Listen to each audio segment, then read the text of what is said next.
Welcome to the first ever Gujarati IT education YouTube channel Mentorize. Here you can start your IT journey in your own language Gujarati. So hello મિત્રો, આ છે episode number 24 અને last episode of DBMS series કે જેમાં આપણે શીખવાના છે generalisation અને સ્પેશિયલાઇઝેશન. બે વસ્તુ આપણે ડિટેલમાં સમજશું અને હું તમને થોડુંક ડ્રો કરીને બતાવીશ કે વિઝ્યુઅલી તમને પ્રેક્ટિકલી ખબર પડી જાય કે આ વસ્તુ શું છે અને કઈ રીતે યુઝ થાય છે. તો વિડીયો સ્ટાર્ટ કરતા પહેલા જો તમે પ્રીવિયસ એપિસોડ્સ નથી જોયા તો જોઈ લેજો. પ્લેલિસ્ટની લિંક મેં ડિસ્ક્રિપ્શનમાં આપી છે. અને વિડીયો સ્ટાર્ટ કરતા પહેલા વિડીયોને લાઇક કરો, ચેનલને સબસ્ક્રાઇબ કરો અને આ વિડીયોને તમારા બધા મિત્રો સુધી શેર કરો જેથી તેમને પણ આ વિડીયો હેલ્પફુલ બની રહે. તો ચાલો વિડીયો સ્ટાર્ટ કરીએ. સો જનરલાઇઝેશન અને સ્પેશિયલાઇઝેશન ચાલુ કરતા પહેલા હું તમને નોર્મલી કહી દઉં કે શું છે આ બે વસ્તુ. સો જનરલાઇઝેશન એટલે કે નોર્મલ લોકો, સ્પેશિયલાઇઝેશન એટલે કે વીઆઈપી લોકો. હવે આ વસ્તુ ટેકનિકલી આપણે જેમ અપ્લાય કરવાના છીએ હું તમને સમજો અને હજી એક મસ્ત એક્ઝામ્પલ આપીશ આના માટે, તો ક્યાંય સ્કીપ ન કરતા ને કંઈ એક્ઝામ્પલ છૂટી જશે. સો જનરલાઇઝેશન એ પ્રોસેસ છે જેમાં મલ્ટીપલ લોઅર ક્લાસ એટલે કે લોઅર લેવલ એન્ટિટીઝને કમ્બાઇન કરીને એક હાયર લેવલ કોમન એન્ટિટી બનાવવામાં આવે. જેમ કે હું તમને એમ કહું કે એક ઈટ છે, તો ઈટ એટલે શું એનો કઈ લોજિક નથી કે મહત્વ નથી લાંબુ. હવે હું એમ કહું કે ઘણી બધી ઈંટો ભેગી કરીને હું એક ઘર બનાવું છું. સો ઘર તો કંઈક દેખાય આવે, ઈટ છે એમાં હું જોવાનું.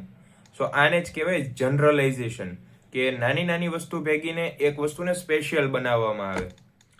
બોટમ અપ અપ્રોચ ફોલો થાય છે એટલે કે ઘણી બધી વસ્તુઓ ભેગી થાય છે અને પછી એક મેન વસ્તુ બને છે. જેમ કે હું તમને કહું કે આપણે એટલા બધા લોકો છીએ, ચૂંટણી હોય, વોટિંગ કરવા જઈએ તો કેટલા લોકો હોય, 5, 10, 15 લાખ લોકો હોય, એ વોટ નાખે અને એના પછી એ નેતા હોય એના અથવા તો વિસ્તારના કોઈ કોર્પોરેટર હોય એને સિલેક્ટ કરે કે ભાઈ આ આપણા એરિયાના કોર્પોરેટર છે અને આ બેસ્ટ છે આપણા માટે. સો એની જેવું જ કામ છે જનરલાઇઝેશનનું, કે ઘણી બધી વસ્તુઓ ભેગી થાય અને એક મેન વસ્તુ બને. સો સિમિલર એન્ટિટીઝ કમ્બાઇન થાય છે કે ભાઈ સમજો કે હું તમને એમ કહું કે અત્યારે એક કંપની ઊભી થઈ છે જે છે ફાઇનાન્સની કંપની. તો ફાઇનાન્સની કંપનીમાં કોઈ આઈટી વાળો નહીં આવી શકે, અથવા તો કોઈ માર્કેટિંગ વાળો તો એ કદાચ આવી શકે, પણ ફાઇનાન્સની કંપનીમાં આઈટી વાળા ન આવી શકે. તો એને મૂકો સાઈડમાં. પછી એસી રિપેરિંગ, ફ્રીજ રિપેરિંગ વાળા ન આવી શકે, એને મૂકો સાઈડમાં. પણ સ્પેશિયલ ફાઇનાન્સ વાળા આવી શકે તો આવી શકે. તો બધાય ફાઇનાન્સ વાળા એક જગ્યાએ ભેગા થાય અને પછી એક કંપની ઊભી થાય ફાઇનાન્સની. તો આને કહેવાય જનરલાઇઝેશન, કે બધા લોકોના સપોર્ટથી બને. કોમન એટ્રીબ્યુટ સુપર ક્લાસમાં મૂવ થાય છે. એટલે કે જનરલાઇઝેશન છે એ ચાઇલ્ડ છે, ઘણા બધા ચાઇલ્ડ છે એમાં, કે એ બધા ભેગા થઈને એક પેરેન્ટ્સને આમ કેવડાવે કે આ અમારા પેરેન્ટ્સ છે. હવે ચાઇલ્ડ 17 હોય પણ એ કઈ એમ ન કે આ અમારા પેરેન્ટ્સ છે, ત્યાં સુધી પેરેન્ટ્સને કહેવાય જ નહીં કે ભાઈ આ પેરેન્ટ્સ છે અને કોઈ ઓળખે નહીં એને. તો બધાય ચાઇલ્ડ ભેગા થાય અને એમ કે ભાઈ આ અમારા પેરેન્ટ છે, તો એક વસ્તુ નક્કી થાય કે ભાઈ 17 ચાઇલ્ડના પેરેન્ટ આ એક છે. ખબર પડી ગઈ? એટલે મજાક કરું છું, આ લેતા નહીં સિરિયસલી. 17 ચાઇલ્ડ કોઈના ન હોય. ડેટા રિડન્ડન્સી ઘટાડે છે, કે ડેટાને સમજવું અઘરું બને તો એના કરતા જનરલાઇઝેશન યુઝ કરીને ડેટાને ઇઝીલી સમજી શકાય છે. સો એક્ઝામ્પલ એવું આપ્યું છે કે સ્ટુડન્ટ અને ટીચર એક પર્સન છે, તો આ થયું જનરલાઇઝેશન, કે ઘણા બધા લોકો છે. હવે સમજો કે હું એક ટીચર હોય, વકીલ હોય, સીએ હોય કે સીઈઓ હોય, બધાય શું છે તો છે તો એક માણસ જ. તો એ જનરલ વસ્તુ થઈ ગઈ કે માણસ છે તો એને ઘણા ટાઈપ છે. કેવા કેવા લોકો છે કે સીએ છે, એલએલબી એડવોકેટ છે, કે કોઈ ટીચર છે. તો એમ અલગ અલગ વસ્તુઓ એમાં વેચાયેલી છે કે ભાઈ લોકો છે મતલબમાં એક માણસ છે. તો એ જનરલ વસ્તુ છે, એ માણસ છે. એની અંદર નીચે ટાઈપ આવે બધા, એ જુઓ તમે. તો આને કહેવાય જનરલાઇઝેશન. હવે સ્પેશિયલાઇઝેશન એ પ્રોસેસ છે જેમાં એક હાયર લેવલ એન્ટિટીને ડિવાઈડ કરીને multiple lower level specialise entity બનાવવામાં આવે. આ એક્ઝામ્પલ હું તમને કહું તો એક ફિલ્મ સ્ટાર હોય, કે સમજો કે હું અત્યારે કોઈનું નામ લઈ લઉં, સુશાંત સિંહ રાજપૂત, ચાલો એનું નામ લઈ લઈએ. તો એ એક સ્ટાર છે. તો સ્ટાર કોનાથી બને? ફેન્સથી બને. તો સ્ટાર ઉપર એક છે પણ એની નીચે કેટલા બધા ફેન્સ છે, તો એના લીધે એ સ્પેશિયલ બને છે, પોતાના લીધે નહીં. સ્ટાર હોય એના ફેન હોય તો એ સ્ટાર કહેવાય ને, એમને તો ન કહેવાય. તો એના જેવું છે કે મલ્ટીપલ લોઅર લેવલ સ્પેશિયલાઇઝને એન્ટિટી બનાવવામાં આવે. કે લોઅર લેવલ એટલે કે આપણે ઓડિયન્સ બધી સ્પેશિયલાઇઝડ હોય, કે જે સુશાંત સિંહ રાજપૂત છે તો એને એ હીરો બનાવે છે, સ્ટાર બનાવે છે. તો નાના લોકો, લોઅર લેવલના લોકોથી એ સ્ટાર બની ગયા. ઓકે, સો ટોપ ડાઉન અપ્રોચ ફોલો થાય છે, કે ટોપ એટલે કે હીરો અને ડાઉન એટલે કે ઓડિયન્સ એ અપ્રોચ ફોલો કરે. એન્ટિટી સ્પેસિફિક રોલમાં ડિવાઈડ થાય. એટલે કે હું એમ કહું કે હવે સમજો કે કોઈ સ્ટાર બનાવવો છે તો એના માટે સેટ ઉપર કેટલાય લોકોની જરૂર પડે. ડિરેક્ટર હોય, પછી કોકને પાણી પીવડાવવા વાળો હોય, લાઇટિંગ ફિક્સ કરવા વાળો હોય, કે સાઉન્ડ એડજસ્ટ કરતો હોય, શૂટ લેતો હોય કેમેરાથી. તો એ લોકો હોય એ સામેવાળાને હીરો બનાવે છે. એક મૂવીની શૂટિંગ ચાલતી હોય તો એમાં ઘણા બધા લોકો હોય. આ વસ્તુ હું તમને દોરીને બતાવું. જુઓ, સમજો કે ભાઈ અહીંયા હીરો ઊભો છે, તો એક હીરો હોય એનાથી તો આખી ફિલ્મ તો નહીં બની જાય. તો શું થશે કે ભાઈ અહીંયા સમજો કે એક લાઇટિંગ છે, આ હીરો માથે આવે છે, અહીંયા લાઇટિંગ રાખી છે. હવે બીજો એક ભાઈ છે એ શું કરે છે કે આ પાણીની બોટલ છે એ બધાને આપે છે અત્યારે. તો પાણી આપવા વાળો એટલે હીરોને ઈ કામ આવે. પછી હું એમ કહું કે ભાઈ એક મ્યુઝિક ડાયરેક્ટર છે, દોરતા તો નહીં આવડે, ચાલો મ્યુઝિક ડાયરેક્ટર છે એ શું કરશે, વોલ્યુમ હોય એને મેનેજ કરશે. સમજો કે મેં વોલ્યુમ બનાવ્યું આવી રીતે, તો આ વોલ્યુમને મેનેજ કરશે. પછી એક ભાઈ છે તો એ શૂટિંગમાં મેનેજિંગ કરશે, કે ભાઈ ચાલો આ શૂટિંગ લઈએ છીએ આ હીરોનું, તો એંગલ ક્લિયર રાખો. તો આ જે વસ્તુ તમને દેખાય છે અત્યારે સેટ ઉપર, જોવો બતાવું, એક આ લાઇટ, આ કેમેરા, મ્યુઝિક ડાયરેક્ટર, આ પાણી પીવડાવવા વાળો, તો બધાય શું છે અત્યારે લોઅર લેવલના લોકો છે. કેવા? Lower level. અને આ હીરો છે એ કેવો કહેવાય? એ કહેવાય હાયર લેવલ. સો હાયર લેવલને બનાવવા માટે પણ લોઅર લેવલની જરૂર પડે. ખબર પડી ગઈ? સો આ જ કોન્સેપ્ટ છે. હવે આ બે છે, જનરલાઇઝેશન ને સ્પેશિયલાઇઝેશન. આને તમે કઈ રીતે નક્કી કરો કે કોને શું કેવું? સો આનું એક જ એક્ઝામ્પલમાં હું બે વસ્તુ તમને સમજાવું છું, તો સ્કીપ ન કરતા, નકર તમારો લોસ છે. હવે સમજો કે અહીંયા હું બનાવું છું એક ડિગ્રી. સમજો કે હું MBBS કાં તો બીકોમની ડિગ્રી બનાવી દઉં. સો અહીંયા હું લખું છું બીકોમ.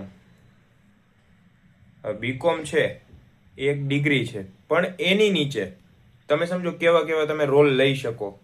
અહીંયા તમે CA બની શકો, બરાબર. પછી અહીંયા તો એકાઉન્ટન્ટ. ઓકે. પછી અહીંયા CS કંપની સેક્રેટરી બની શકો. પછી અહીંયા તમે CMA બની શકો. તો આ ઘણા બધા રોલ મળી ગયા તમને. હવે શું કીધું તું ત્યાં? જનરલાઇઝેશનમાં, કે જનરલાઇઝેશનમાં બોટમ ટુ ટોપ અપ્રોચ છે અને સ્પેશિયલાઇઝેશનમાં ટોપ ટુ બોટમ અપ્રોચ છે. સો જનરલાઇઝેશન, હું તમને એમ કહું કે જનરલાઇઝેશન એટલે આપણે કોને કહેવાય? તો આ જે તમે કોર્સ જોવો છો ને બીકોમનો, એ જનરલ વસ્તુ છે. જેમ કે આ છે કોર્સ, તો એક જનરલ વસ્તુ. પણ એ કોર્સની અંદર અહીંયા જુઓ, આ 1 2 3 ને 4 આ એના ટાઈપ છે. કે કોર્સ એટલે જનરલ. આપણે કેમ કે તું કયો કોર્સ કરસ, તો કોર્સ એક આપણે એને એવું પૂછ્યું તું જનરલી વસ્તુ કે તું શું કરસ કોર્સમાં, એની પાસે કેટલા ઓપ્શન રહ્યા? CA, accountant, CS, CMA. સો એ એના ટાઈપ બતાવ્યા એને, બરાબર. હવે એ જ વસ્તુ હું બીજી રીતે સમજાવું તમને. કે સમજો હું અત્યારે એમ કહું BCA કરતો હોઉં, તો BCA હોય એમાં કઈ એક જ માણા ન હોય કે ભાઈ એક જ કામ કરતો હોય, કેટલાય હોય. જેમ કે હું કહું કે ફૂલ સ્ટેક વાળો હોય, ફૂલ સ્ટેક. પછી અહીંયા કયો કે ભાઈ ગ્રાફિક ડિઝાઇનર હોય, ગ્રાફિક ડિઝાઇનર, ચાલો દો. અને અહીંયા હું એમ કહું કે ડેટા એનાલિટિક વાળો હોય, ડેટા એનાલિટિક્સ. સો અહીંયા તમે જુઓ કે BCA એક કોર્સ છે, બરાબર. એવું તો નથી કે ભાઈ BCA છે એ એક જ છે, એની નીચે કેટલું આવે? તો આ છે કોર્સ, અને નીચે જો full stack, graphic designer and database. So કોક તમને પૂછે કે તમે શું કરો છો, તમે શું કહેવો? BCA કરું છું. તો BCA છે એક કોર્સ છે, તો એક જનરલ વસ્તુ થઈ ગઈ કે કયો કોર્સ કરો છો, એટલે કે BCA કરું. બીસીએમાં તમે શું કરો છો તો એ તમારે જવાબ દેવો પડે. તો એ જનરલ વસ્તુ હતી બીસીએ. એની અંદર બીજા સબ ક્લાસ આવ્યા કે બીસીએ ની અંદર ફૂલ સ્ટેક કરો છો, ગ્રાફિક ડિઝાઇનિંગ કરો છો કે ડેટા એનાલિટિક્સ કરો છો. પણ આ વસ્તુ કેવી થઈ તો આ નીચેના ફ્લોમાં ગઈ. કઈ રીતે? તો ટોપ હતું, આ જો કોર્સ છે તો ટોપ, નીચે ગયા. પહેલા પૂછ્યું કોર્સ કયો છે, કોર્સ કીધો બીસીએ, તો એમાં તમે શું કરો છો તો હજી નીચે ગયા. હવે આ જ વસ્તુને ઊંધી કરવાની છે. જેમ કે તમને કોઈક પૂછે કે ભાઈ ફૂલ સ્ટેક છે, ગ્રાફિક ડિઝાઇનિંગ છે અથવા ડેટા એનાલિટિક્સ છે, તો એ કયા કોર્સની અંદર આવે? પહેલા તમને શું પૂછ્યું? આ 3 વસ્તુ છે એ કયા કોર્સની અંદર આવે? સો નીચેથી ઉપર ગયો. તો આ થયું બોટમ ટુ ટોપ અપ્રોચ. આ ખબર પડી ગઈ. તો આને કહેવાય જનરલાઇઝેશન ને સ્પેશિયલાઇઝેશન. અહીંયા લખી દઉં છું, જનરલાઇઝેશન અને અહીંયા સ્પેશિયલાઇઝેશન. એ ભાઈ આમ જાને, આ ખબર પડી ગઈ તમને? સો ટોપ ટુ બોટમ અપ્રોચ એટલે કે જનરલાઇઝેશન, બોટમ ટુ ટોપ અપ્રોચ એટલે કે સ્પેશિયલાઇઝેશન. સો આઈ હોપ કે આ એક્ઝામ્પલથી તમને બધું ક્લિયર થઈ ગયું હશે. જો ક્લિયર ના થયું હોય તો વિડીયોને રિવાઇન્ડ કરીને જોઈ લ્યો. અને વિડીયો જો પસંદ આવ્યો હોય તો વિડીયોને લાઈક કરો, ચેનલને સબસ્ક્રાઇબ કરો અને આ વિડીયો તમારા બધા મિત્રો સુધી શેર કરો. અને હવે આવવાની છે આપણે RDBMS ની સિરીઝ, કે જે એક એડવાન્સ સિરીઝ છે DBMS ની.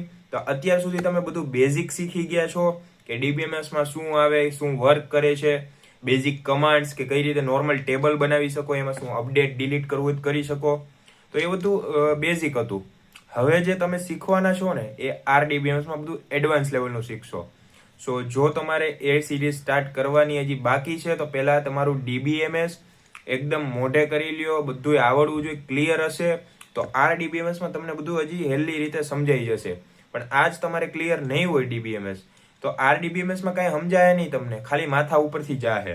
તો એના માટે પહેલા આખી DBMS ની સિરીઝ જોવો અને પરમ દિવસે RDBMS ની સિરીઝ આવે છે તો આ વસ્તુ બધી કમ્પ્લીટ કરીને રાખજો જેથી એ સિરીઝમાં તમને વાંધો ન આવે. સો મળીએ નેક્સ્ટ વિડીયોમાં.